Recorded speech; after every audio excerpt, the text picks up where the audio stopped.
আত্মহত্যায় প্ররোচনায় অভিযোগ, অতুলের স্ত্রী নিকিতাকে গ্রেফতার করল পুলিশ, আটক মা ভাইও। অতুলের আত্মহত্যায় তার স্ত্রী নিকিতা এবং তার পরিবারের বিরুদ্ধে প্ররোচনার অভিযোগ উঠেছে। স্ত্রীর দায়ের করা বিবাহ বিচ্ছেদের মামলায় হয়রানির জেরে অবসাদে আত্মঘাতী হয়েছেন বেঙ্গালুরুর যুবক অতুল সুভাষ। অভিযোগ এমনটাই, তা নিয়ে দেশজোড়া বিতর্কের মাঝে এবার অতুলের স্ত্রী নিকিতা সিংহানিয়াকে গ্রেফতার করল বেঙ্গালুরু পুলিশ। পাশাপাশি গ্রেফতার হলেন নিকিতার মা নিশা সিংহানিয়া এবং ভাই অনুরাগ সিংহানিয়া। আত্মহত্যায় প্ররোচনা দেওয়ার অভিযোগে তাদের গ্রেফতার করা হয়েছে। অতুল আত্মহত্যা করার পর থেকেই বারবার নিকিতা এবং তার পরিবারের বিরুদ্ধে অভিযোগের আঙুল উঠেছে। আত্মহত্যায় প্ররোচনা দেওয়ার অভিযোগ উঠেছে তাদের বিরুদ্ধে। সোমবার ভোরে নিজের ঘর থেকে বেঙ্গালুরুর তথ্য প্রযুক্তি সংস্থায় কর্মরত যুবক অতুলের দেহ উদ্ধার হয়।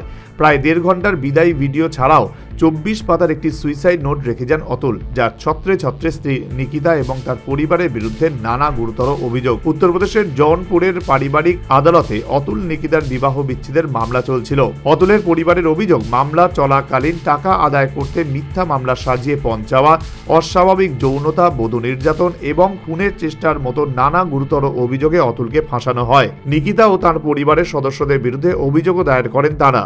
মামলা রুজু হয় ভারতীয় ন্যায় সংহিতার 108 এবং 3-5 ধারায়। এই মামলাতেই নিকিতা সহ 3 অভিযুক্তকে গ্রেফতার করল পুলিশ।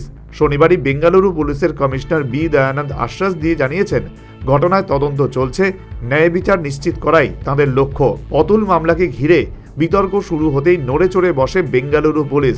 প্রথমে 3 দিনের মধ্যে উত্তরপ্রদেশের জৌনপুরের বাসিন্দা নিকিতা এবং তার পরিবারকে বেঙ্গালুরুর মারাঠাহল্লি থানায় হাজিরা দিতে বলা হয়। তদন্তের স্বার্থে উত্তরপ্রদেশেও পৌঁছে যায় বেঙ্গালুরু পুলিশের একটি দল। এরপরেই গ্রেফতারি এড়াতে আগাম জামিনের আবেদন জানিয়ে ইলাহাবাদ হাইকোর্টের দ্বারস্থ হন নিকিতারা, কিন্তু শেষ রক্ষা হয়নি।